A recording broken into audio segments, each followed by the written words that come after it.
All right, the court is calling 2022 CR 4248B, State of Texas versus Katrina Rose Mendoza. Can I have parties announced for the record for the state? Brittany Mitchell and Allie Jackson for the state of Texas. Defense? Good afternoon, Your Honor. I'm Todd McCrae for Katrina Mendoza. All right, we are here for sentencing.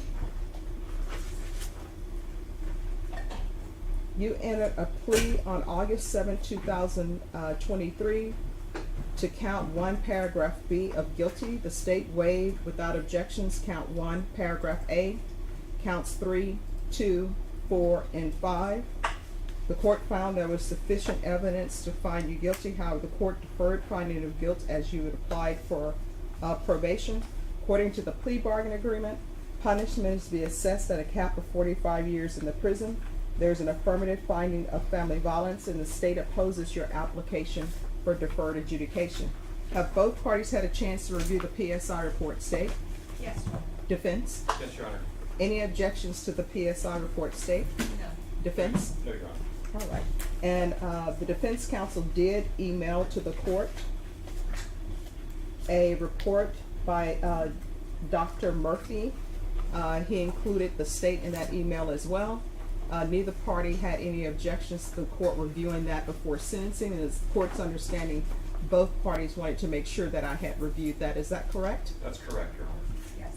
All right, so the court has reviewed the documents that you supplied, defense. State, do you have any witnesses? Yes, Your Honor. We would call Cindy Loma Casares. All right, if you'll come forward, please. And Your Honor, we are going to vote for roll. All right, defense, do you have witnesses in the room? Yes, Mr. Beltran and Mr. Mendoza. All right, Mr. Beltran and Mr. Mendoza. The rule has been invoked. What that means is you can't view anything about this case. The rule has been invoked. What that means is you cannot review anything about this case. You can't watch witnesses' testimony. Do you understand? All right, do you understand, sir? All right, thank you. When they testify, you'll have to go into the hallway. Yeah. All right, so if you'll wait in the hallway.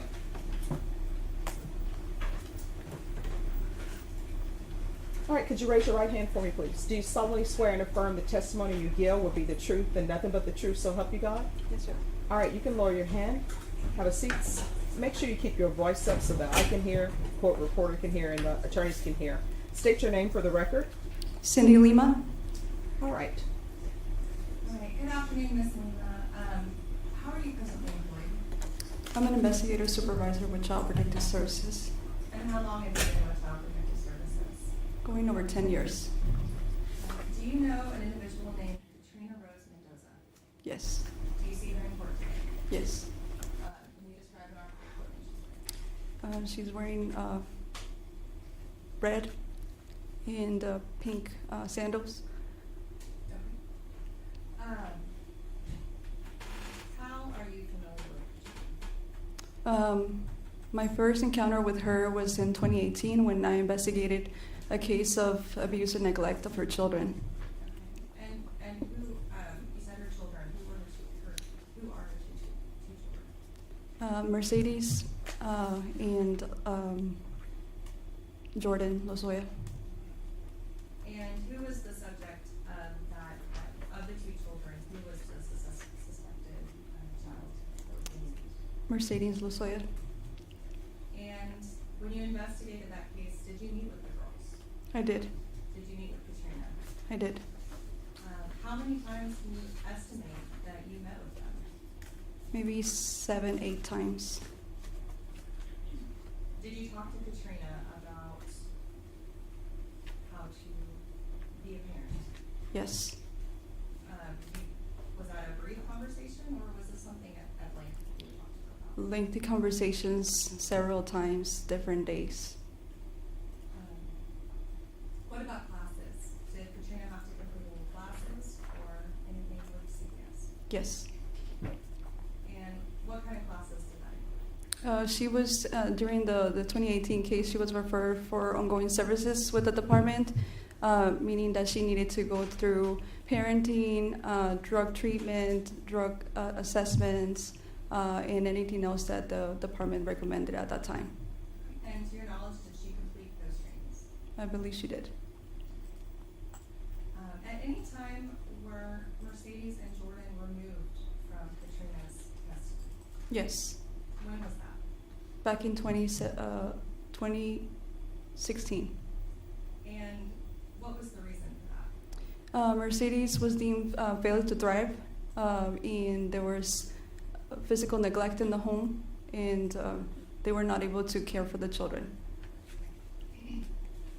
And then you said you had the case in 2018, correct? Correct. Were there any other cases filed with CPS prior to 2022? Yes, How many? 6. Were you involved in those cases in any capacity? Yes, How so? I was involved in the last case prior to Mercedes passing. When was the final case that was filed? When was that reported? It was November 27, 2021. And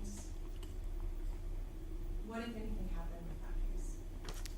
They were different referrals that the department would receive. We were attempting to meet with the mother. I think that we met with mom a total of 4 times.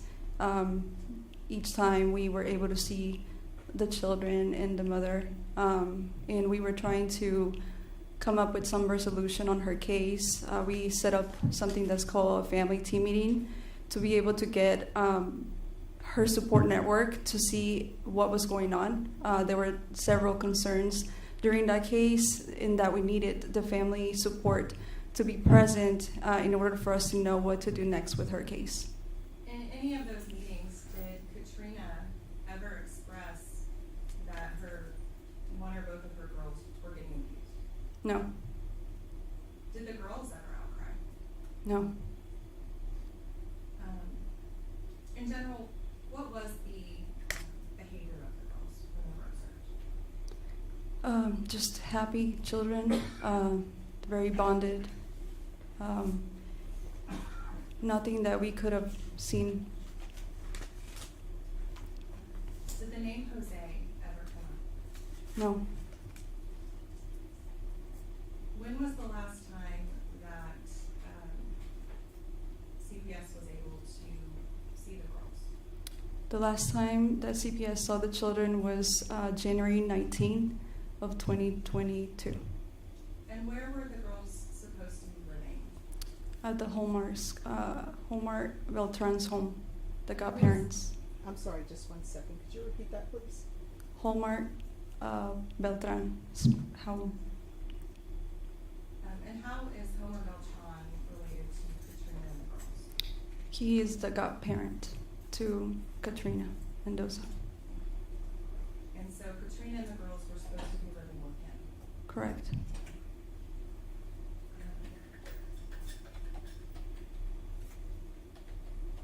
When was, you said January 19th, 2022 was the last time that girls were seen.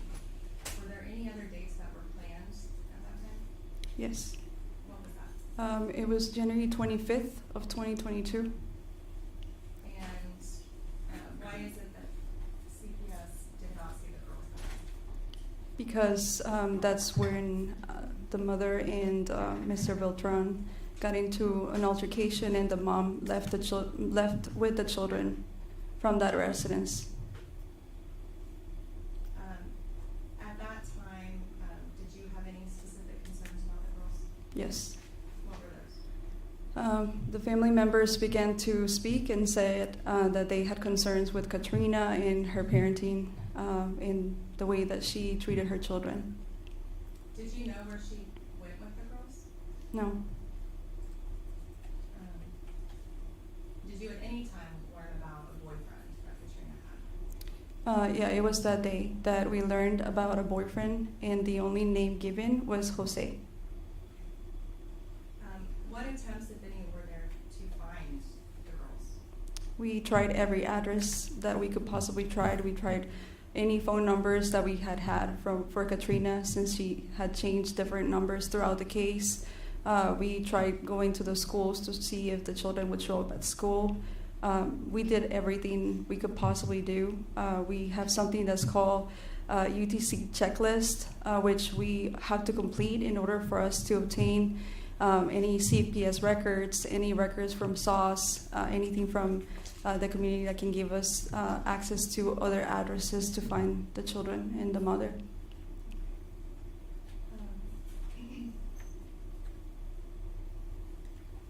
On January 25th, was there any communication from Katrina? She had asked to reschedule the family team meeting to February 2nd, 2022.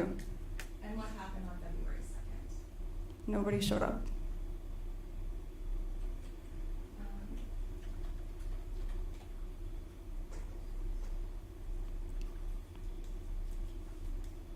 And what day was it that Mercedes passed? It was February 7th, 2022. What passed the list? Just briefly, you started investigating Ms. Lemus back in 2019 for what you described as neglect and failure to thrive. What would you define that? Yeah, in 2016, there was an investigation that was deemed that the mother and the father were deemed neglectful for physical neglect of their own children. And what did you discover was the neglect? Mercedes was failure to thrive, meaning that she wasn't getting enough feedings, and she wasn't Excuse me. she wasn't being fed, and she wasn't getting enough nutrients on her body, so her body was not thriving. Okay, was there any, you call that neglectful, failing to thrive, did you discover any physically assaulted type injuries at that time? I didn't personally investigate that case. Okay, well, I thought you first got involved in 2019. 2018. 2018, I wrote down 2019. So, but what were you investigating in 2018? It was a physical abuse case. And what was the ultimate ruling in that case? It was reason to believe, meaning guilty of physical abuse. Was that the handprint case? Correct. Okay, and I think the court heard about that during the jury trial. And then moving forward, when was the next investigation? The one that I was supervising was in 2021, November 27, 2021. 21, what were you investigating? Physical abuse, concerns of physical abuse. And Okay, and what was that? we received different concerns with the way that Katrina would parent her children, and concerns that she was leaving bruises on the children.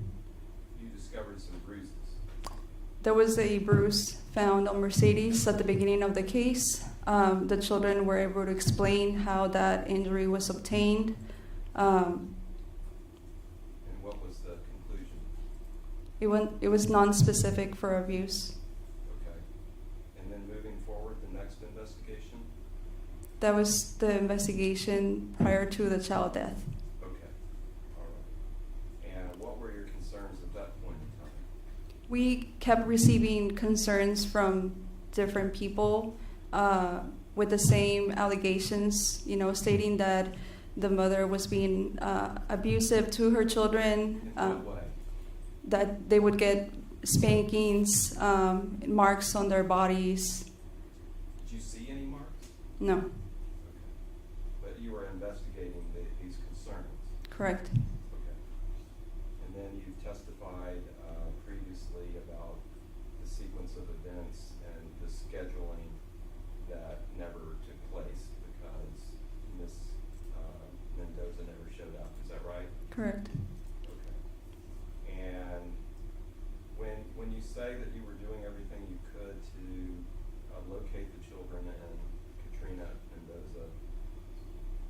said you went to addresses and you went to, you made telephone calls. Did you go by Mr. Beltran's house?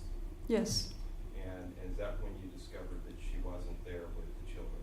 correct. We already had been, we've been talking to him, so he had told us that they had left that day on the 25th.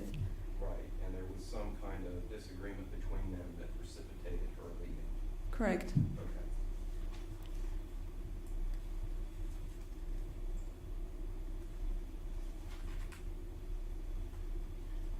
And you just testified that, in your opinion, when you observed the girls, Mercedes and Jordan, that they appeared to be happy, bonded children.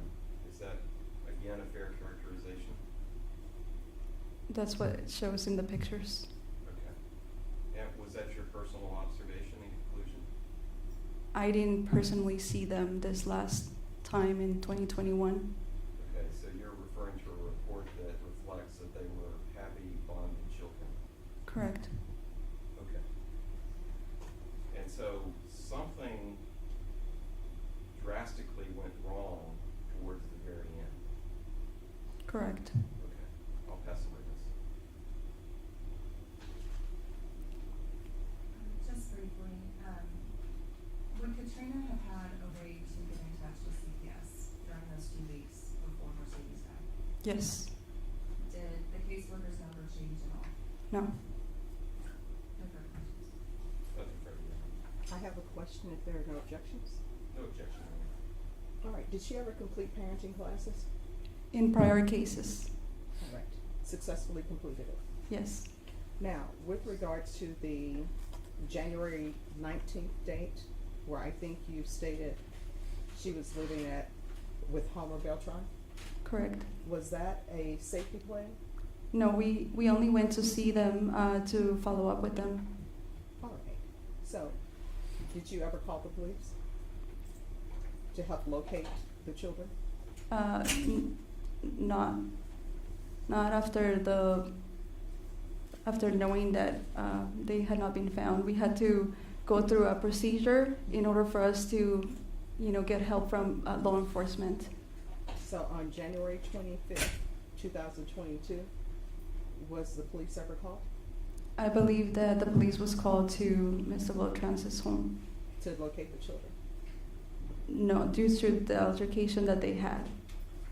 All right, so did CPS have concerns about the children when Ms. Mendoza left Mr. Beltran's home with the children? Yes. All right, so when the police show up to Mr. Beltran's home, were you present for that or no? No.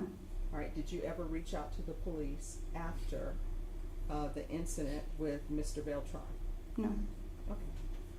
All right, and she was never placed during this time period of 2022, she was never placed in family-based services? No. All right, any other questions? Oh, Your Honor. No. All right, the rule has been invoked. What that means, you can't discuss your testimony with anyone. The only persons you're allowed to speak to are attorneys for the state or the defense, and they will let you know if they intend to recall you. Is she excused, or is anybody anticipating recalling her? She's excused from the state. All right, thank you. State, call your next witness. The state calls Emily Lasoya.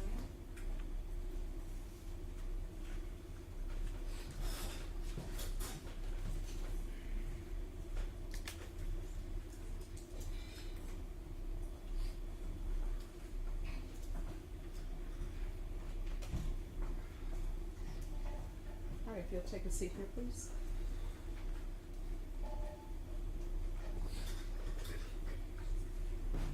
Can you raise your right hand? Do you solemnly swear or affirm that the testimony you give will be the truth and nothing but the truth, so help you God? Yes, ma'am. All right, you can lower your hand. Make sure you keep your voice up so that attorneys can hear it and the court reporter and myself. If you'll state your name for the record. Emily Lasoya. All right, state. Good afternoon, Ms. Lasoya. Good afternoon. How do you know Katrina Mendoza? She is the mother of my great nieces, Mercedes and Jordan. If you could move the mic a little closer to you, you're like me. Sorry. Is that better? And how are you related to Mercedes and Jordan? I am their great aunt. Alfred is my nephew. And did you know Katrina Mendoza prior to the birth of Jordan and Mercedes? I believe I met her a few times before. And was that because she was dating your nephew? Yes, ma'am. When did you first meet Mercedes? Shortly after she was born.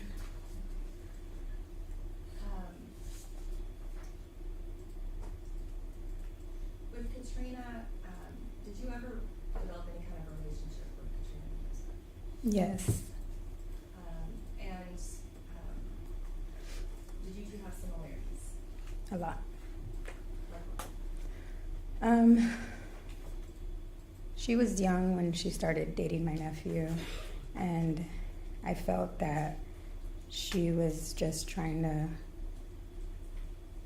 like look for comfort or love, and when I was younger I was like that.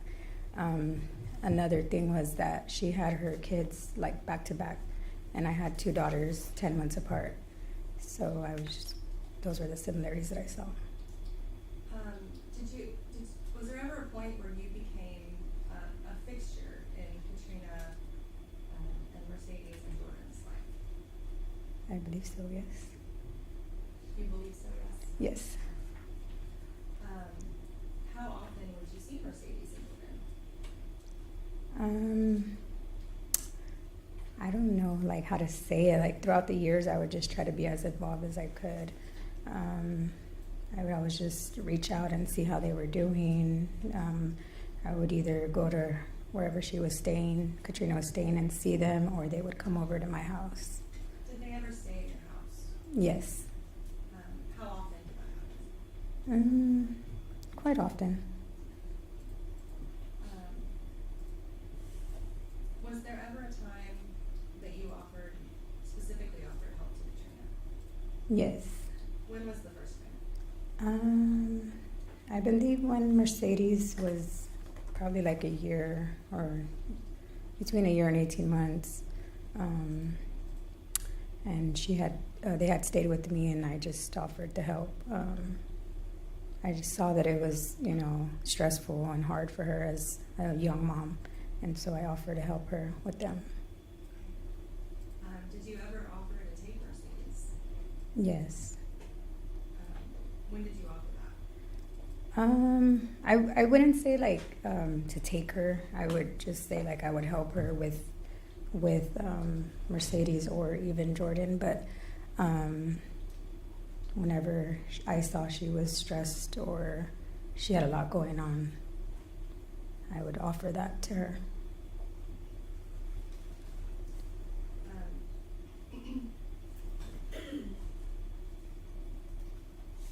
How did Katrina treat her 2 daughters? I never could see like that they were treated the same. I know that she had a closer bond with Jordan than she did Mercedes. She wouldn't like abuse them in front of me. I wouldn't ever see anything like that.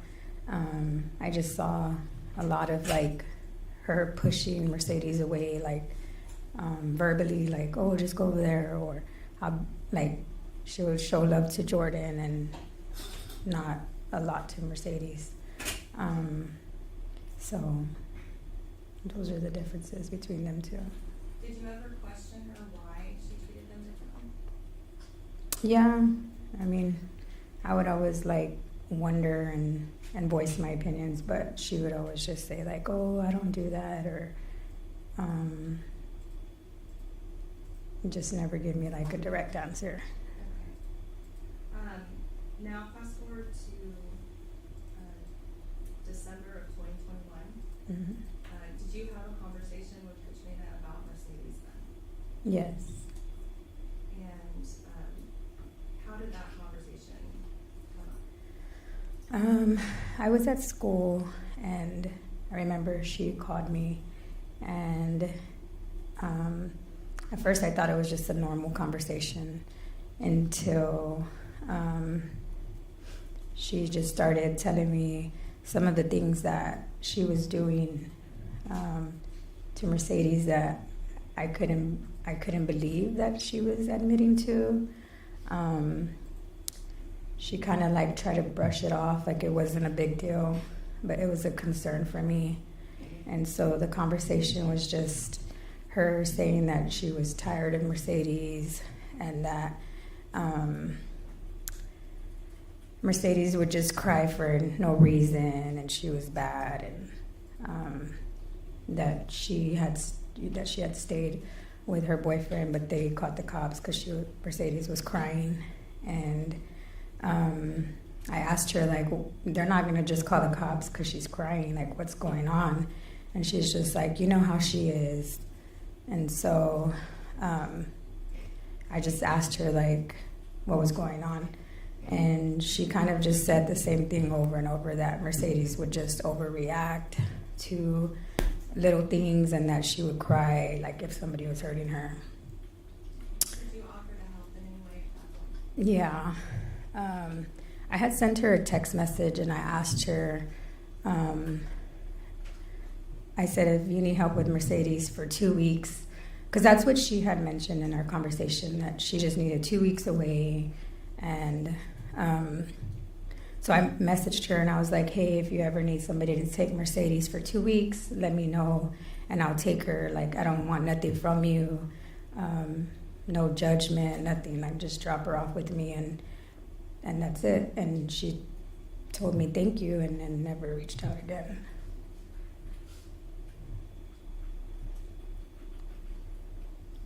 I'll pass the question. Defense?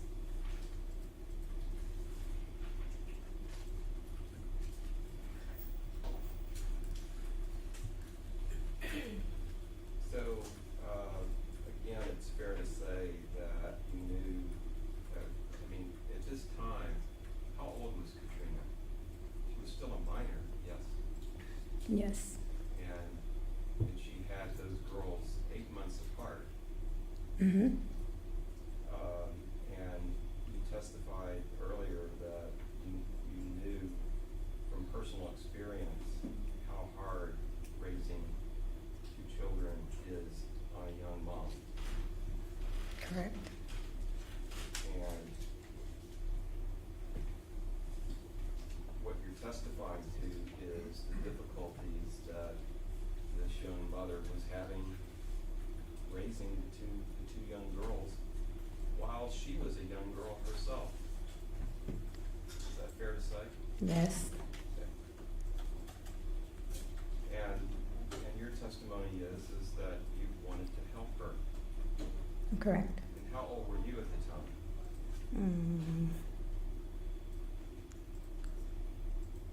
I don't know, probably like 25, 26. Okay, and so she would have been, what, 14 or 15? Mm-hmm. Okay. So but you didn't, your contact was intermittent, is that fair to say? Yeah. Okay. Nothing further going. State? Just to clarify, do you recall how old Katrina was when Mercedes was born? I don't know, like 14, 15. So when he's saying a minor, he's talking about, you were talking about when the girls were born. Oh, yeah. Mm-hmm.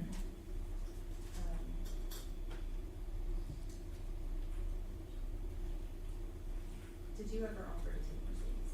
Yes. When was the last time? I'm not sure if it was late November or early December, but somewhere around that time of the year before she passed. Nothing further going. All right, I just have a question. Yes. Any objection? No, Your Honor. All right. You stated, I believe, and correct me if I'm wrong, that you had a conversation with Ms. Mendoza around December 2021 about Mercedes? Mm-hmm. And you said that she was saying she was having some sort of issues with Mercedes? Yes. And one of those, I believe you said, that Mercedes would cry if somebody was hurting her? Mm-hmm. What did you mean by that? What was the conversation to that? Because she had said that they weren't able to go back to her boyfriend's house because they were continuously calling the cops on her. And they were just calling the cops on her a lot of times, and so her boyfriend didn't want her there. So I asked her why the cops were being called, and she said that Mercedes was crying like if somebody were hurting her. Oh, as like someone was hurt? Yes. Okay, all right, that cleared that up for me. Thank Okay. you. Any other questions? No. Is this witness excused? Yes, from the state. Yes, Your Honor. All right, the rule has been invoked. What that means is you can't discuss your testimony with anyone or view anything. The only persons you're allowed to speak to are attorneys for the state or the defense. Yes, ma'am. Thank you. You may step down. State, call your next witness. State Russian. All right, defense, do you have any witnesses? Yes, Your Honor, two briefly, I'll call Homer Beltran, All right. and should I go, If they're in the hallway, it should be. all right, Marina, could you have Homer Beltran come in, please? Thank you.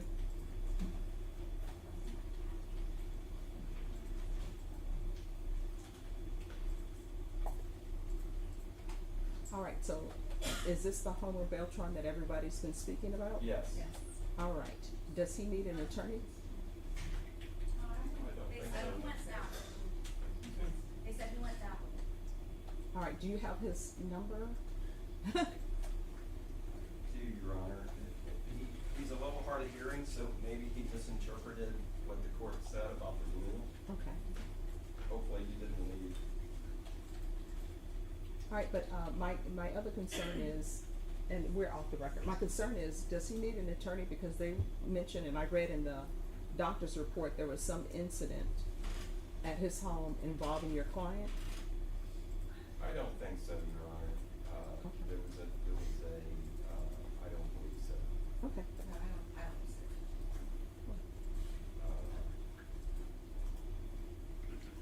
If you wanna walk down the hallway, you're more than welcome to do so. Just a minute, Your Honor, maybe I can look at him.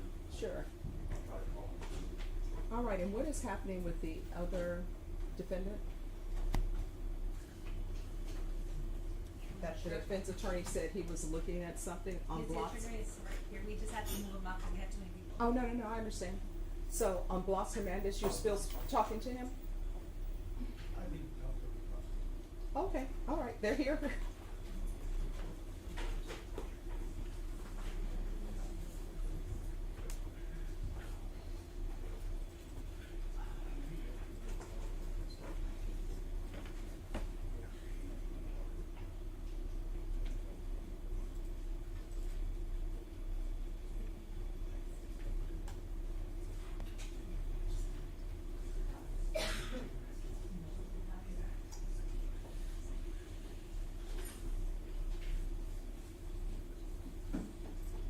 All right, and Deputy Laura, just give me 2 minutes, I'm gonna check with my Yes, mom.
All rise.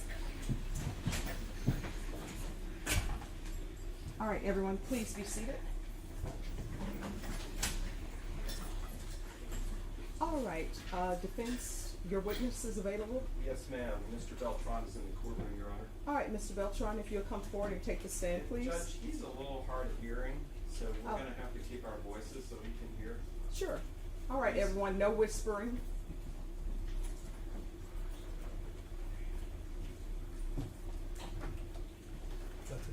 Good afternoon. Could you raise your right hand for me, please? Do you solemnly swear and affirm the testimony you give will be the truth, and nothing but the truth, so help you Yes, God? ma'am. Yes, ma'am. All right, you can lower your hand. Okay. Everyone, the tone that I'm using, that's the tone everyone should use so that he'll be able to hear. If somebody asks you something and you don't hear them, just let us know. Okay. All right, if you'll state your name for the record, It's please. Homer Beltran. Defense. So, Mr. Beltran, that microphone right there, if you'll scoot up so we can all hear you really well. Okay. We'll try to keep our voices up. Can you hear me now? Good. A little bit higher. Okay. You're Homer Beltran. How do you know Katrina Mendoza? And she's my goddaughter. Okay. And did she live with you for a period of time? Yes, off and on. And who was there living with you during the period of time that she was living with you? Who else was in the home? My daughter Angelica Edwards and Rodney Edwards. And who's that? Rodney Edwards, Who's that? that's my son-in-law. And was your wife there as well? Oh, yes. What's her name? Margarita Beltran. And I'm sorry to have to say this, but she did pass away during COVID. Yes. COVID virus. Yes. Okay. And was there a period of time where Katrina was designated to be living with you with Jordan and Mercedes? Yes. By CPS? Yes.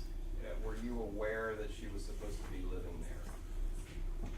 What was the question again? Were you aware that that's where she was supposed to be residing per the CPS orders? I don't remember. I think so. Okay. And at some point, she left the home where she was living there with you, Yes. and she went to live independently by herself. Yes. So, Mr. Beltran, do you consider Katrina to be your daughter? Yes, I do. And did you consider Mercedes to be your granddaughter? Yes, I do. And Jordan to be your granddaughter? I love them all. And is that why you took Katrina into your own home? Yes. And how do you feel about the tragedy that has happened with the death of Mercedes, and who's your granddaughter, and the fact that Jordan has been essentially removed from Katrina's custody, and she is now in the custody of a great grandmother? Devastated. Your Honor, I object to that line of questioning for relevance. All right, that'll be overruled. Okay. So how do you feel about this? I'm devastated. Okay. And the judge has to make a decision today about how to sentence Katrina. And I want to ask you, in your opinion, based on what you saw, did Katrina love Jordan and Mercedes? Yes, she did. They never lacked. They always had what they needed.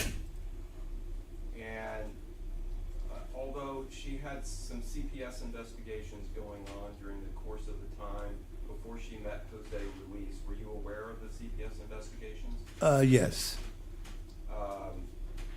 Did you ever see Katrina abuse physically either one of the girls? No. And how close was she to both of these girls? How, what now? Close. Emotionally close. Oh, very close.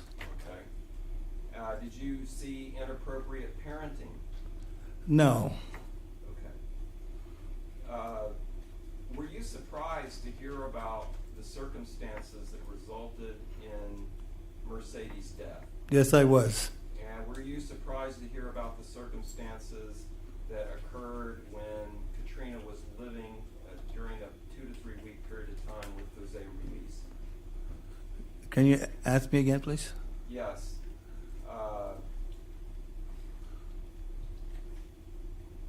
Was Katrina, I'll just ask another question.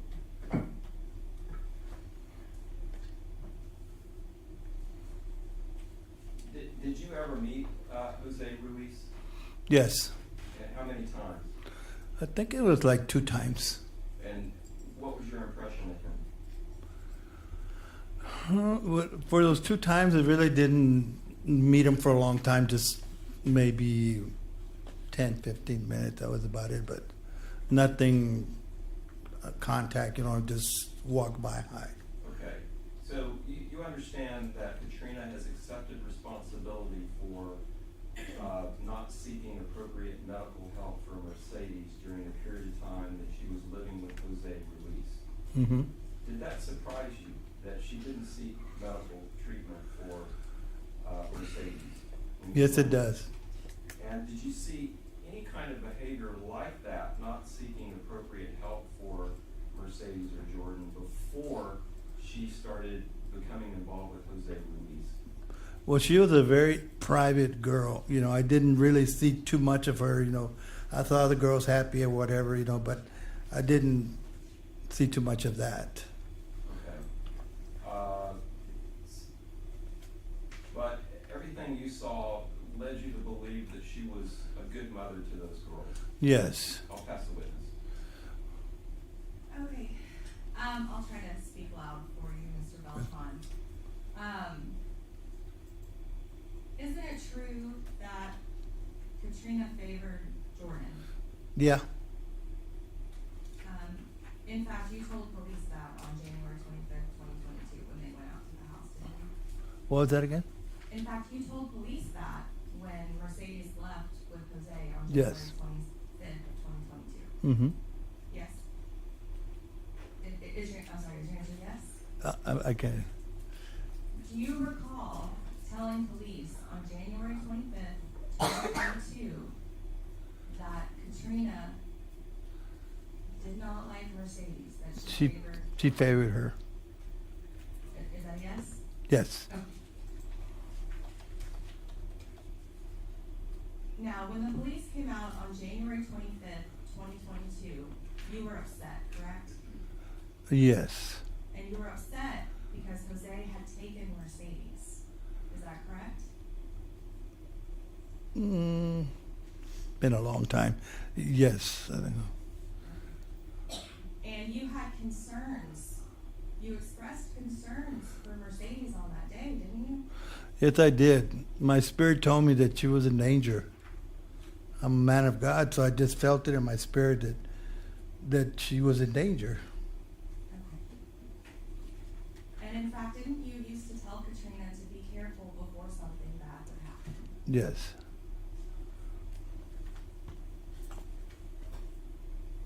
I'll pass the witness. But I want to make sure we're clear about this. You said that Katrina favored Mercedes. That's not the same as she didn't like Mercedes. Exactly. So it's not that she didn't like Mercedes, it's that she favored Yes. Jordan over Mercedes. Mm-hmm. Did you say how that manifested? I don't know. What made you feel that way?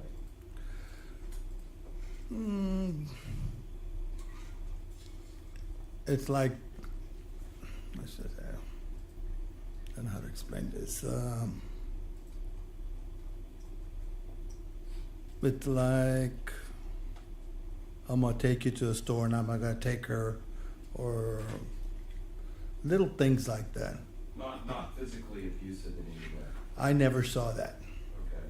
And when you say that when Jose came and took Mercedes, you had a feeling that something bad was happening. Yes.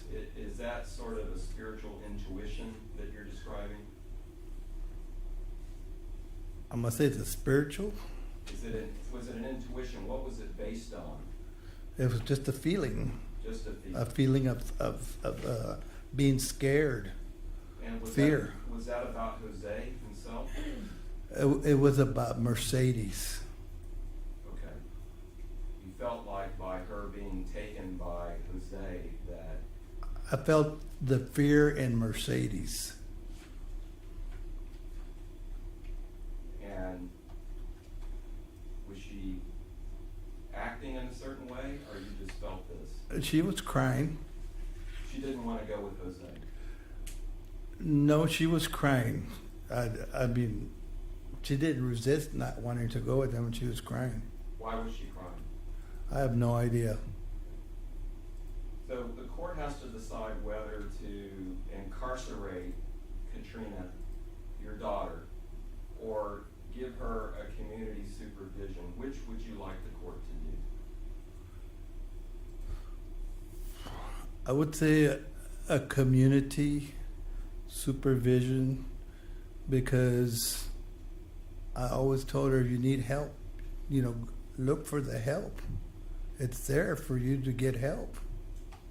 Do you believe that Katrina would accept the help if it was offered to her, albeit a little too late for Mercedes, but would she accept the help now to get the help she needs I think so. with her issues? Yes. I'll pass the witness. No further questions. I have a couple of questions. Yes. No objections? No objections. All right. If you could address for me, why did you have an issue or concern about Mercedes going with Jose? I just felt it in my spirit. Okay. And then, when Miss Mendoza was staying with you, with the children, Yes. was that based upon Child Protective Services asking for you to have them stay with you? Kind of remember. Well, how did she come to live with you? Why was she living with you with her children? I guess she didn't have a place to stay, or it was a long time.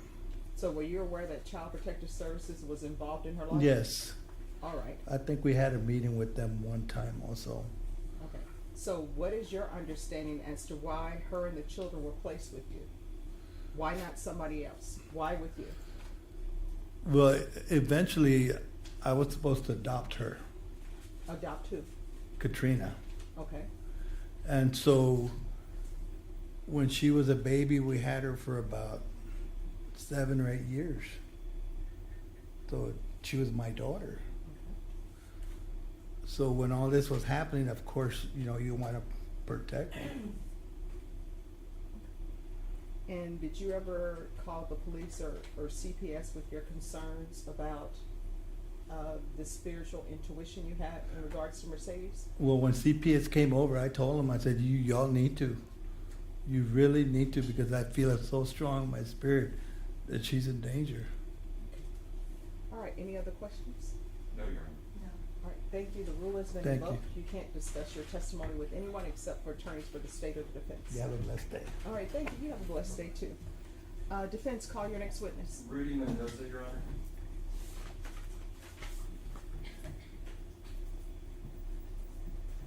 All right. Could someone call in the hallway for Rudy Mendoza?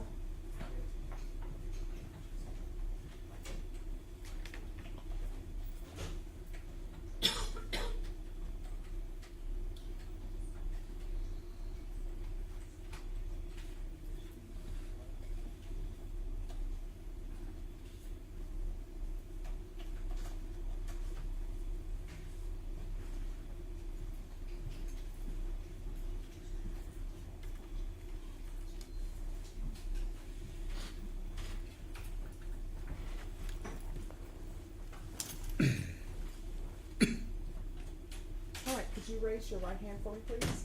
Do you solemnly swear or affirm the testimony you give will be the truth and nothing but the truth, so help you God? Yes, I do. All right, you can lower your hand if you'll state your name for the record. My name is Rodolfo Mendoza. All right, defense? Thank you, Your Honor. Mr. Mendoza, you're the father of Katrina Mendoza, Yes, sir. and Jordan and Mercedes are your two granddaughters. Yes, sir. And we know that Mercedes has passed away, and we know that Jordan has been placed in the custody of a great-great-great-grandmother. How do you feel about this? I feel really hurt because I miss her and miss my granddaughters, both. I love them both. I took care of them the best that I could. And then I really am brokenhearted from all this. Did you ever meet Jose Luis? No, sir, I never did. And prior to, you remember the period of time when Katrina, about a 2 to 3 week period of time when Katrina went to live with Jose Ruiz? No, sir. You don't remember when she went to live with him? I don't even know the man. Okay. But you know the period right, the 2 or 3 week period right before Mercedes passed away? No. Did I know about it? Well, let me ask you this, let me just back up. How was Katrina around Mercedes and Jordan as a mother? To me, she was a loving mother. She took care of kids. She was always with them. She would see them at the zoo and parks and stuff like that. She always had pictures of them, you know, when they're at the park enjoying themselves. Jack, you showed me your cell phone out in the hallway. Yes, sir. You just had picture after picture of Katrina with Jordan and Mercedes. And Yes, sir. how did they all three look in those pictures? Happy. Is that a fair description of how Katrina was around her two daughters? Yes, sir. Were your two granddaughters always happy to be around Katrina? Yes. Did you ever know her to physically abuse them? No, sir. And did you know about the CPS investigations that were going on? No, I didn't. Okay. The judge has to make a decision today about whether to incarcerate Katrina or place her on a form of community supervision. Which would you like the court to do? Well, I would ask the court to have mercy upon her, compassion, you know, very kind of lenient with her because she was young, yes, and sometimes young kids do wrong things and stuff like that. But I would, see if the judge and the mercies of the court to find her maybe and deferred. Okay. I'll pass the witness. Mr. Mendoza, you said sometimes young kids make mistakes, right? Yes, ma'am. Are you saying what happened with Mercedes was a mistake? No, ma'am, not at all. This wasn't some young kid that made a mistake, was it? I understand that. You understand that Mercedes was abused, that she was tortured, and I- that your daughter did nothing? I understand that, but like I said, I had no knowledge of that. Are you aware that she's said that she reached out to you? Yes, ma'am. How did she reach out to you? She asked me that if I could help her in taking the Mercedes, and I said yes. And from then, I never heard from her again. She never reached back out to you, did she? No. You would have come and gotten Mercedes. Excuse me? You would have come and gotten Mercedes if you could, Oh, right? of course. Mercedes was my little girl. Were you aware that Katrina and others, that others had noticed, and Katrina had even admitted that she had a preference for Jordan over Mercedes? Yes, I did. Did you see that as well? Sometimes, not all the time. Did you know that Katrina had a psychological exam in this case? No.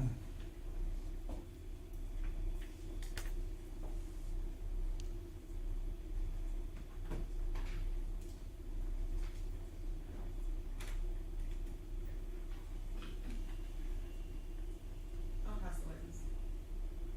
Defense? How did this manifest, the preference for Jordan over Mercedes? How did that take place? I think that it would take place in a way that she probably would give more things to Jordan than Mercedes. Like what? like in sharing things, you know, like in candies or sodas or stuff like that. I see. It wasn't, it didn't rise to the level of abuse. No. Okay. She just had a natural preference for Jordan over Mercedes. Yes. Okay. I'll pass a witness. No further questions. All right, I have one question. Any objections? No objection. All right, you stated that you offered to take Mercedes. When was this? I think it was back in, like in January. Is that January 2022? Yes. All right. And did you ever receive any more contact from Miss Mendoza for you to take Mercedes or no? No, ma'am, not at all after that. I wanted to because I really wanted to get my granddaughter. Both, not just one, both.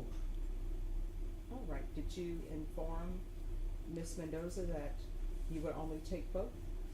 Yes. All right. So, according to your testimony, you're saying that you were offered to take Mercedes? No, ma'am. I would offer to take both of them, not just Mercedes. Ah, okay. That clears it up for me. All right. Thank you. Any other questions? No. No, Your Honor. All right. Thank you. You may step down. The rule has been invoked. Thank you, ma'am. Any other witnesses? No, Your Honor, defense rests. Stay close In rest. and rest. All right. Close. All right. Court will hear a brief argument. State. Your Honor, may I reserve? All right. Defense.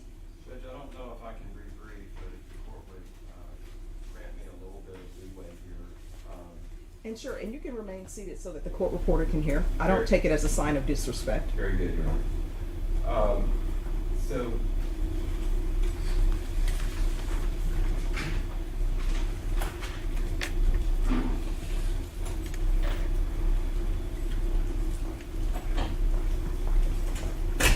Judge, the court knows this from many years of experience, both as I know the court has served both as a prosecutor and as a defense attorney, and the court is well aware of the punishment options, the punishment theories that we have in the Texas Penal Code. So the court can obviously punish Ms. Mendoza, or the court could look at a form of rehabilitation for Ms. Mendoza. I'd like to back up to the first time that I met Ms. Mendoza, and I've represented her for a number of years now, and I'd like to say that during the course of the attorney-client relationship with Ms. Mendoza, she has always been open, honest, straightforward, and truthful with me. I've never felt that she was trying to hide anything. I never felt that she was trying to protect herself in any way. She entered a plea, a timely plea, I believe, before the court. She entered a guilty plea. She admitted to causing these serious bodily injuries by omission. She agreed to testify at the Jose Ruiz trial, and she did testify at the Jose Ruiz trial. I think that's significant that she would do that. And it wasn't just to get the plea bargaining agreement. I think she felt like it was one way that she could take a step forward and be a better person than the kind of person that she was during the 3-week period of time that she was with Jose Ruiz. She also spent quite a bit of time with the district attorney's office debriefing her story. I think we spent maybe as much as 8 hours in the district attorney's office talking to Ms. Mendoza about every aspect and detail of this case. The court has before it not only the trial, because Judge, you presided over the trial of Jose Ruiz, and you heard Ms. Mendoza's testimony directly from her, and you have the PSI where Ms. Mendoza has spoken to the probation department, and I'd like to say that during all of these encounters here in the judicial system. In my opinion, Katrina Mendoza has been open, honest, and has testified to the best of her ability. And that's including the statements that she made to the probation department, the statements that she made in front of the jury, and most recently the statements that she made during her clinical evaluation by Joanne Murphy, Dr. Murphy, who did a clinical evaluation and has written a 32-page psychological evaluation, which the court has before it. Concerning that report, I'd like to emphasize three aspects of that report. It would take too long to go through it in a lot of detail. But one, Dr. Murphy feels that Katrina, just like I feel, has been open and honest in her clinical evaluation. Dr. Murphy felt like Katrina was honest to a fault, to the extent that she had to admit things about herself that people don't like to say about themselves. And Katrina was open enough and brave enough to be able to throw her own self under the bus, so to speak. The second thing that I'd like to emphasize about this report, and it was also something that Dr. Murphy emphasized, is, and I don't mean this out of any disrespect at all, but intellectually, Katrina is what Dr. Murphy describes as well below average intelligence. And we've seen people, Your Honor, in the court system for a long time where people with well below average intelligence levels are able to function in the world pretty well. And they get along as best they can with the limitations that they have. But I think it is significant that Dr. Murphy has found that Katrina's intelligence level is well below average, and specifically in her words, and that's a result of a clinical evaluation. And the reason that's significant is because Katrina was, in a 3-week period of time, found herself in a very, God willing, none of us have to be in a situation like that, Your Honor. And she, in a way, she would have had to figure out a way to think herself out of the trap that she found herself in. And we're not offering below average intelligence as any kind of defense, but we'd like the court to consider that in deciding what the appropriate outcome would be. And on top of that, Your Honor, Dr. Murphy felt like that Katrina did not know that these injuries, at the time they were being inflicted, all the way up until the very end when Mercedes stopped breathing, that her life was in danger. Now, ordinarily, Your Honor, given the horrible nature of what we've heard at the jury trial and what we can see from the investigation, I guess the common sense would be that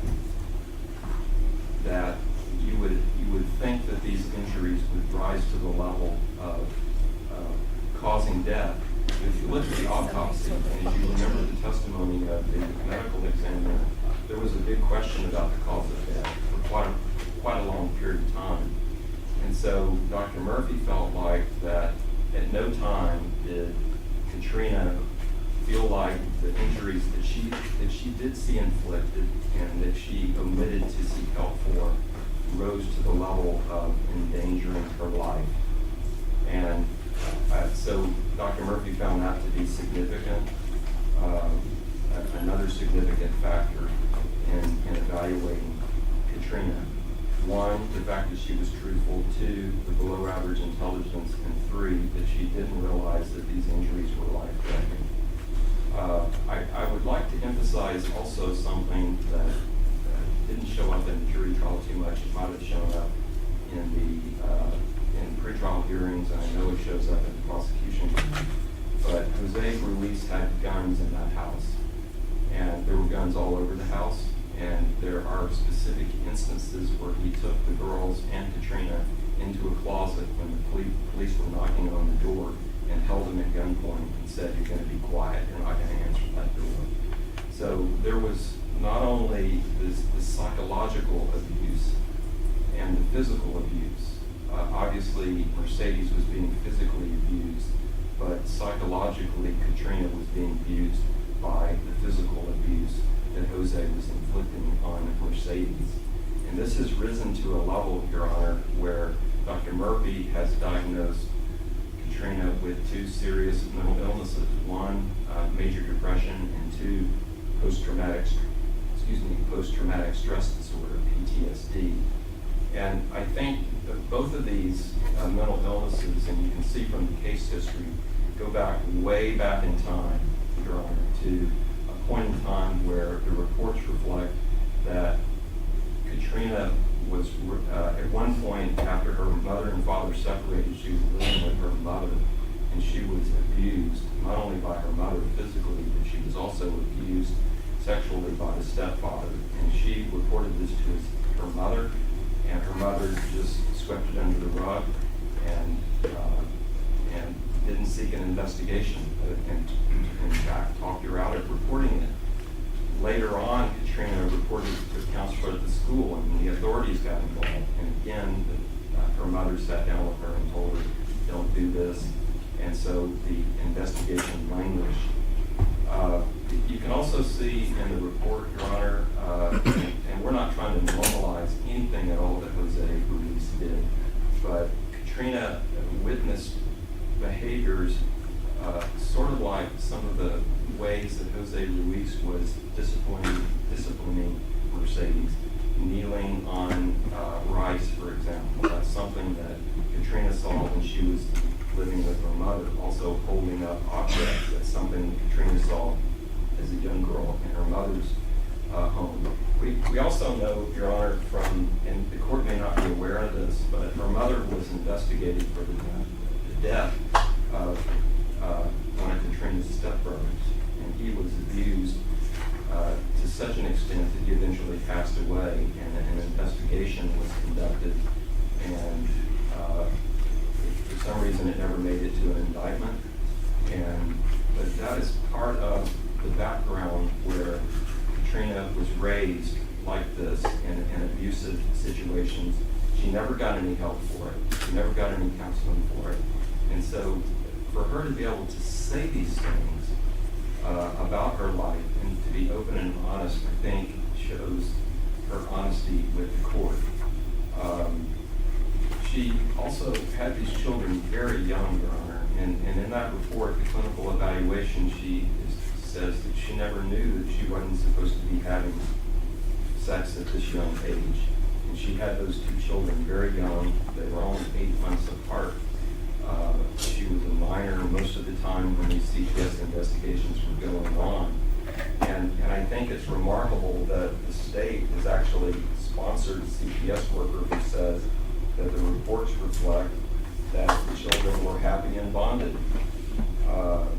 And there were some incidences, but it had to do with reports that were eventually ruled out. And I think the court remembers from the jury trial the hand mark episode that happened in the daycare center, and that was eventually ruled out, and the CPS investigation was closed. So,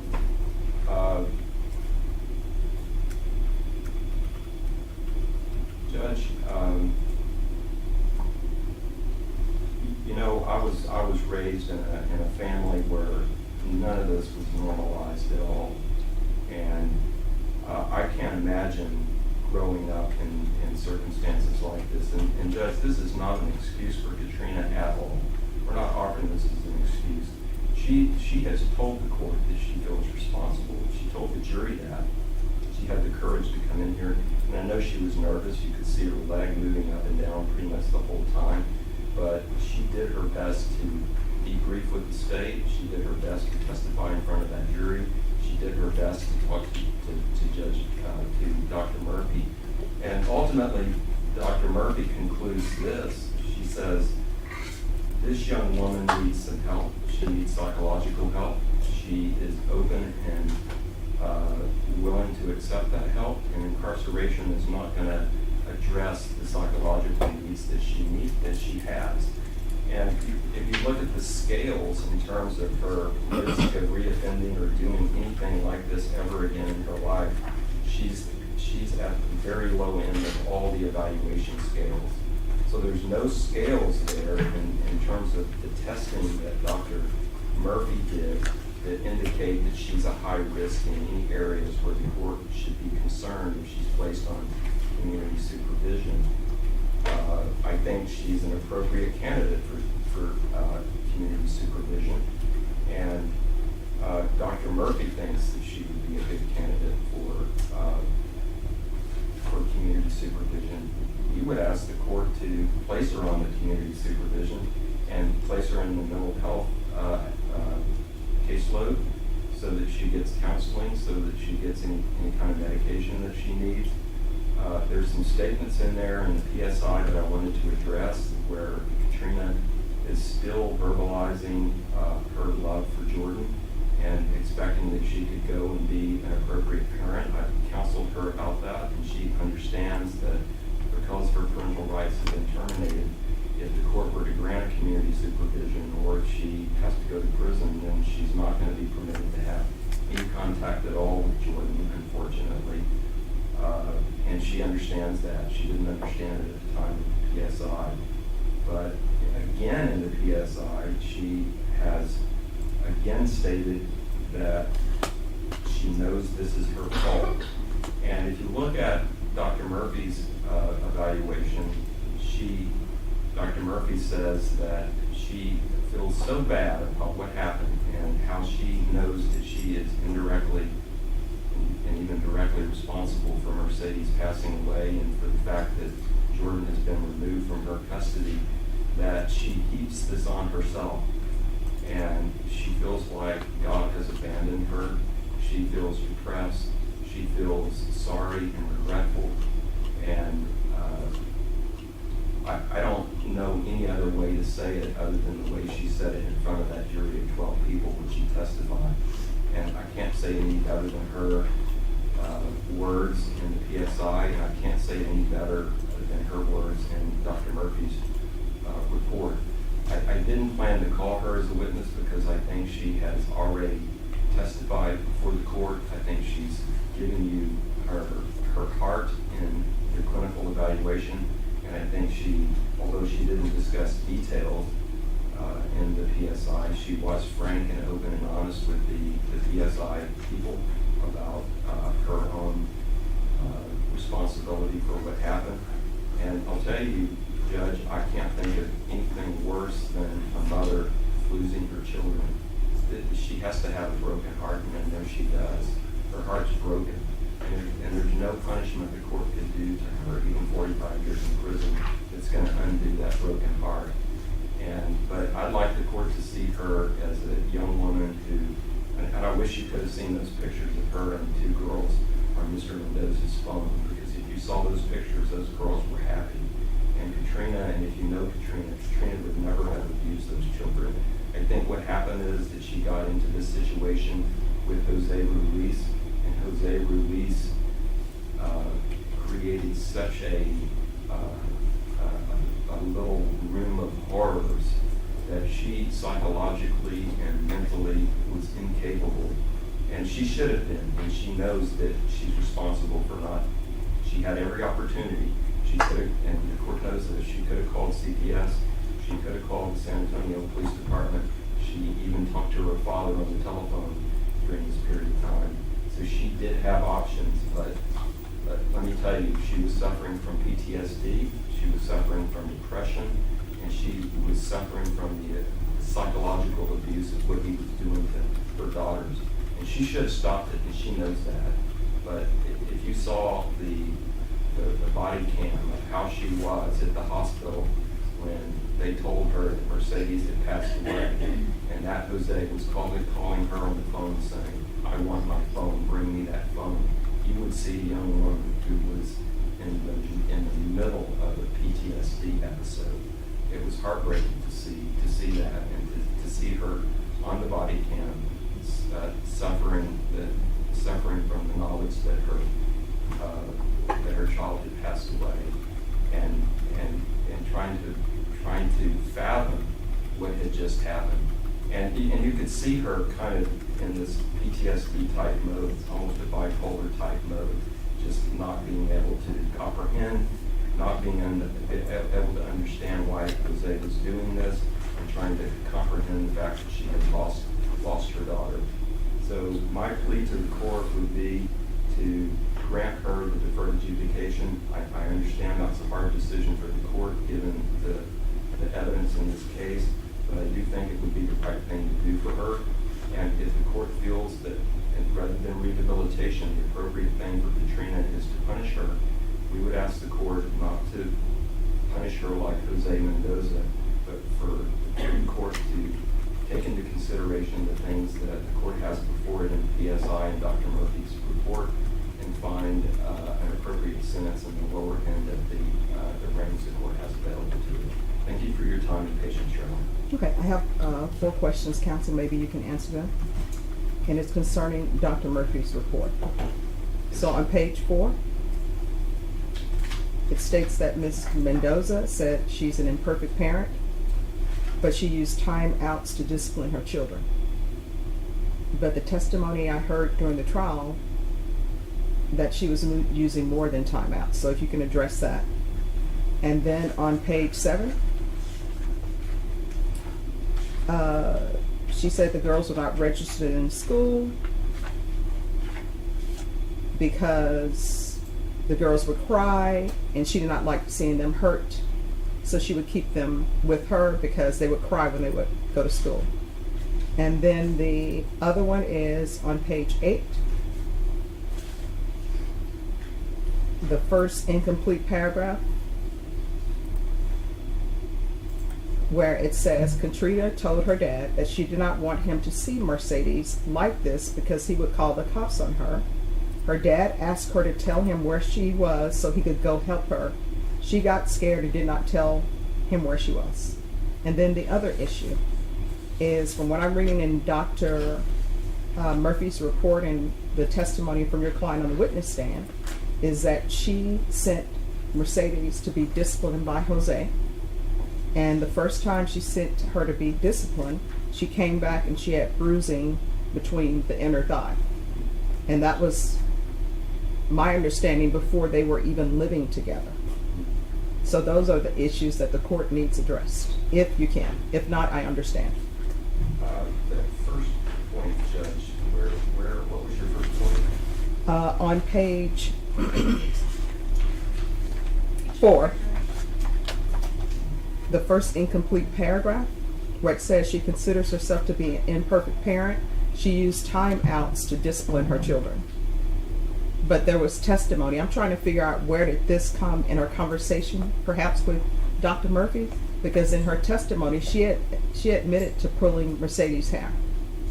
Right, Judge, I think my global answer to all 4 of the court's concerns is that, and I've listened to the debriefs, I've had the attorney-client relationship with Katrina, and I also sat through her testimony at trial, and I have the benefit now of reading her clinical evaluation. And I would say this, that you can find inconsistencies, and I think that's what the court is addressing. No, I'm just trying to understand where your client's mindset was in this, because I'm trying to understand. She stated in one of the pages that she wouldn't let her children go to school because they would cry because they wanted to be with her. Right. And she didn't like to see her children in pain, so she kept them with her.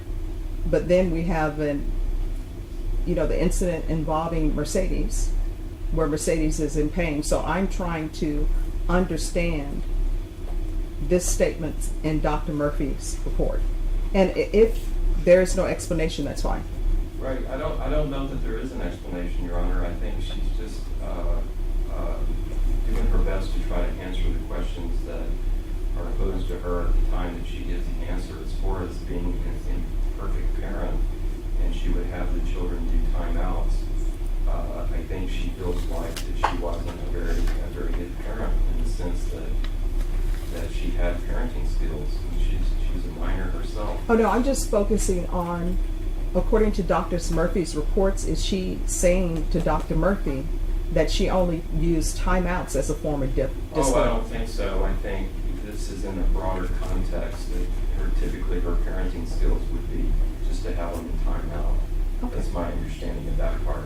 All right, Yeah. because I don't expect anyone to be a perfect parent. Right, and as far as not having them in school because the girls would cry, I have heard her talk about that in debriefing, and so this is again reflective of the debriefing and also reflective of what she's saying in Dr. Murphy's report. I think she didn't like seeing the girls cry, and so when time came to send them to school, she'd rather keep them with her rather than send them off to school. And that's probably another example of imperfect parenting, where you're loving your kids more than is good for them. That's how I would interpret that. All right, so I'm trying to translate that to, we're here because Mercedes was injured and she didn't seek medical treatment. I'm assuming, and if I'm correct, people can correct me, I'm assuming that when Mercedes was being treated improperly, for want of a better word, she was crying, she was in pain. I'm trying to see how that translates to, I didn't send them to school because the girls were crying and I don't like to see them hurt, but here we are with a child that's been hurt. That's what I'm trying to understand. Right, and I can't understand that either, Your Honor. And I think what I offered the court as an explanation for this is that she had these children very young, and she was abused herself, and she was imperfect, and then, until she met Jose, and then she became a completely different person. I think she was trapped by Jose. I think he was abusing Katrina psychologically by abusing Mercedes and Jordan. They were both traumatized. You can see in the PSI that Jordan is herself traumatized. So the mother has to be traumatized by watching this. She develops major mental illnesses as a result of what happened. And so and she's well below average intelligence. And so she just made the wrong choices, Judge.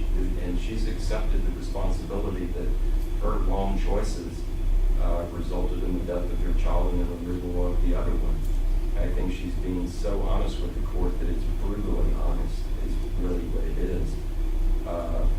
And as far as, yes, her dad, she had an opportunity, and I argued that a few minutes ago. She could have easily told her father, come over here and get Mercedes, come over here and get Jordan. And she tells Dr. Murphy that the reason she didn't do that is because she was afraid of losing them to CPS because they would have seen these injuries. We wanted to emphasize to the court that Dr. Murphy felt like that although there was physical injury, at no time did Katrina believe in her mind that these injuries rose to the level of a risk of death.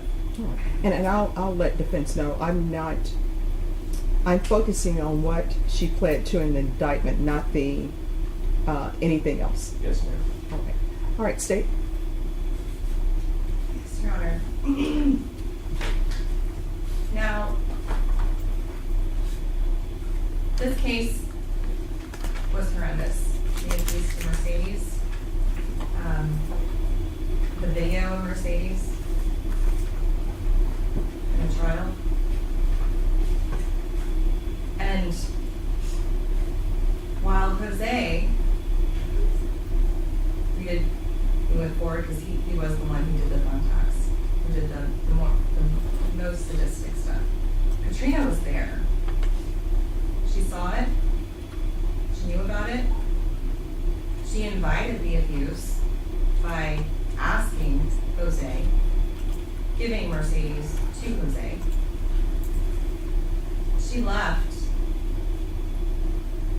what was, by all accounts, a full house of family who loved these girls and took them to Jose, knowing that abuse was going on. And if you recall in the trial, Your Honor, there were neighbors calling 911 in November, in December. Jose and probably Katrina had already begun abusing Mercedes in those months, yet she still went back to the Beltrons and she chose to take her children back to Jose. She knew what he did. She chose. She didn't want the supervision of CPS. She didn't want the supervision of Homer. She wanted to deal with the children the way she wanted to, the way Jose wanted her to. And we know during this whole period, this final month, 2-3 months of Mercedes' life, there was an air of suspicion of abuse by Katrina. CPS was involved. They said they were getting numerous calls. Neighbors were calling 911. Katrina was calling Emily saying she couldn't handle Mercedes. She wanted to get rid of her. Leading into what we learned was a horrific 2-week period where Mercedes was quite literally beaten to death. And we're sitting here talking about whether she should get some form of community supervision. No. She's already taken classes. She's already been subject to supervision. She blatantly was avoiding CPS. She wouldn't work under the supervision of a court. And there was all this discussion about the girls being in school or not in school. She had them out of school to avoid CPS, Your Honor. Everything points to that. It wasn't because for the girls' own good. It was for her own desire to avoid CPS. Another shocking thing is how open Katrina was on the stand about her favoritism towards Jordan, and how blatantly obvious it was to everyone who knew them. Homer told you she was a private mom, but yet it was still obvious that she favored Jordan. She shunned Mercedes, and she gave Jordan the attention. If she's a private person, and she does that in front of everybody else, what does she do behind the scenes? She lets a man like Jose Ruiz abuse Mercedes. One thing she says in this evaluation is that if she had just had help, this wouldn't have happened. We've showed you that she lied to police when police would come trying to help, that she ignored her father who was going to come help, that she did not take Emily Losoya's offer just a few weeks before the death of Mercedes to help.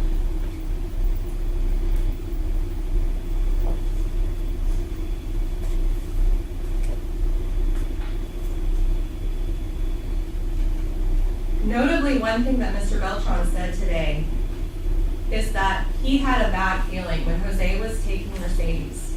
He had a bad feeling. I'll submit to you, it's because he knows that Katrina was not going to protect Mercedes. And he saw that fear in Mercedes' eyes. And he knew that fear from Mercedes and the lack of concern that Katrina had for Mercedes, something bad was going to happen. And he expressed that. And it did. And Mercedes was abused horrifically. And not only that, but there was a day and a half where Mercedes was taken out of it. But we know from the medical examiner's testimony she was dying, and Katrina still did nothing. And if Katrina had taken one of those family members up on their offer for help, if she had gone to the doctor once during this time, Mercedes would probably be alive. And Your Honor, the plea bargain in this case was a cap of 45. And that itself works in the fact that she was open about what had happened. There's mercy worked into that bargain. 45 years wouldn't even cover the life of Mercedes if she was still alive today. Not to mention the pain that this has caused to Jordan, and probably will for the rest of her life. 45 years is what this case needs, Your Honor, and that's what we're asking for. Could I say one thing? It's not to comment on theirs. It's Sure. one thing I left out. So, and I think it goes to the court's 4 questions. How can we explain what happened? I don't think we can. But what happened is, we know this, that the first opportunity Katrina had to get out of there, she got out of there. Jose always had Jordan with her, or she was never left alone with both of those until she took that opportunity when Jose decided to move. He decided to move, and he left them alone. And Katrina took that opportunity, called the girlfriend, and said, "Get me out of here." But it was too late. Those were the 2 days when Jose was moving. All right, how did he end up back at, how did he end up at the hospital then? Who called him? So what happened is, that's when it started looking like she was going to need some serious medical attention. And Katrina called Jose and said, "Get over here, we got to get her to the hospital." And that's how Jose ended up back at that residence. And they took her to the hospital at that point. But Katrina was already in conversations with that woman to help me get out of here. So she took the first chance that she got. She didn't have a cell phone, which is not an excuse. But are you saying, let me just ask you, my understanding from the testimony is that the children left the apartment, they go to this friend's house, then from there, the children are taken to the hospital or EMS. Is that correct? Yes, ma'am. So And then, Jose decided to move out of the apartment where all this abuse happened. so I'm just following this testimony. So, she leaves the apartment with the children to be with this friend. Yes, She takes the children, Mercedes, to the hospital, yes. and then she picks up the phone and calls Jose. No, I don't think so. So what how did he happened know is- they were at the hospital? So Jose and Katrina took Mercedes to the hospital from Okay. that apartment. Okay. And so that was the testimony, I think, and that's in the police reports. When Katrina realized that she's not breathing correctly and her legs are getting cold, get over here, we gotta get her to the hospital. And that's reflected in the clinical statement that she gave. Who was she telling to get over here? We've got to get her to the hospital. Jose. All right, so this is back to my question.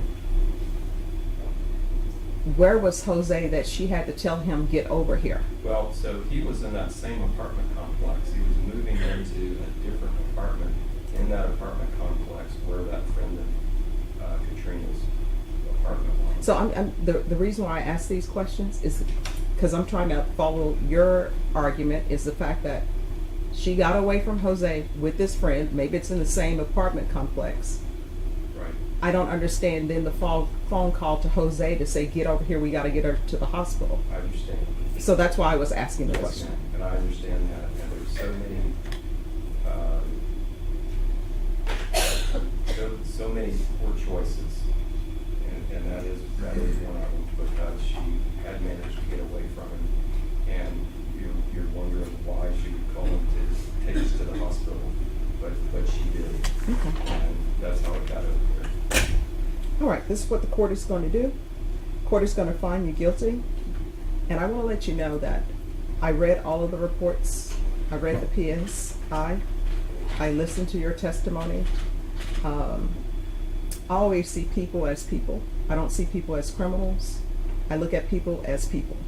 And then I try to make the best decision with the information I have.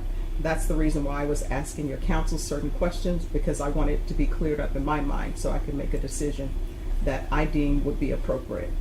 So I'm going to find you guilty. There's an affirmative finding of family violence. Give you credit for any time served. There's to be no contact with minors, and I'm going to sentence you to 45 years in the prison. Did you review the document entitled Trial Court Certification of Defendant's Rights to Appeal with your attorney? Did you understand it, and did you sign it? All right, because this is a plea bargain agreement, because I followed your plea bargain agreement, and because you waived your right to appeal, you do not have the court's permission to appeal. Do you understand? Yes. And because this is a felony conviction, you're not allowed to own or possess any weapons or ammunition. If you have a question over what a weapon or ammunition is, you need to speak to an attorney. You understand? Yes. All right. All right, we can go off the record. Here's the thing. Your counsel will probably tell you, I've done child protective services cases before, and I understand that sometimes children are brought into horrible situations. Sometimes children don't have good parents. Sometimes the parents are not only just imperfect, they're not good parents. And I read Dr. Murphy's report on you, and I saw that there was CPS involved in your life when you were a child. There was CPS involvement when you were having children as a child. So I want to let you know I understand all that. But at the end of the day, when you think about Mercedes, nobody ever will know what she was going to do with her life. Who knows? Maybe that was the person who was going to find the cure of cancer. We'll never know because she is no longer here. Or maybe she was going to find the cure for something else. Or maybe do great things. You just never know with children. And it's a shame that in this case, there are faults, right? You have CPS. Maybe they could have done more. You have family members. Maybe they could have done more. You have police. Maybe they could have done more. You had neighbors. They did their job. They picked up the phone and they called the police. I don't know why it is, and I've said this before and I'll say it again. Sometimes, if somebody's walking down the street and they're abusing a dog or not treating a dog properly, you know what people do? Ooh, let me report this. Let me pick up this phone and call somebody. But when it's concerning children, what ends up happening is people say, well, that's really not my business. I don't want to be involved. And what if I'm wrong? And I would always tell people, but yeah, what if you're right? If you're wrong, you apologize. I can tell you right now the number of times there are stray dogs running around. And do you know how quickly somebody will call animal shelter or somebody about that dog? Or either you can be on Facebook and you know what people will do? A dog is lost. Everybody is acting 911. Dog lost, put it on high alert. They're on the lost and found sites, every single site for an animal. And I like animals, but the same level of love that we have for animals in Bexar County and in other states is not the same love that we show to children who are in need. So I understand that people didn't show you love and what you needed when you were a child in CPS care.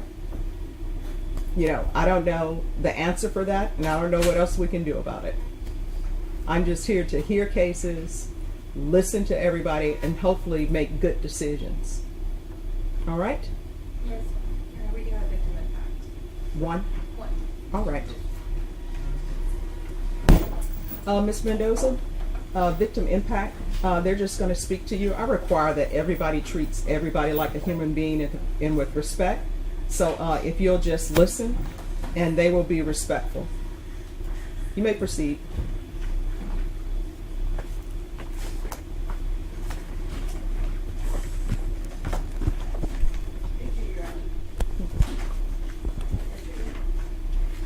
I had great friend, and I want you to know that we're not people very good care of. They have asked me to write something about how it affected the family, but I decided not to do that. I have decided to write of what I have heard Jordan tell me during the time she has lived with me, of how it has impacted her. These are the things that she has shared with me. She has shared with me. I wonder why my mommy allowed this to happen to my sister. Grandma, I cannot sleep at night because I see my sissy being tortured. Not using that word, but being hurt, being hit. Grandma, I don't understand why we didn't leave Jose. Grandma, I am so afraid that my mom will come one day and take me back to Jose's house. Grandma, I love my mommy, but I'm afraid. I'm afraid that one day she will come and something might happen to me, like my sissy. Grandma, please, Grandma, don't let them take me away. I want to stay with you. Grandma, I do love my mommy, and I do pray for her, and she does, Katrina. Grandma, I have been told in school, or I have been told by other children, is your mama a killer? Did she kill my sissy? How has it affected Jordan? This is how. And it will affect her for the rest of her life because you are her mother. And she never expected this to happen from her mother. So I hope that, yes, I hope that God has mercy upon your life and God be with you because you're going to need it. All right, and deputies, could you bring out Blas Hernandez? And probation, there's no application.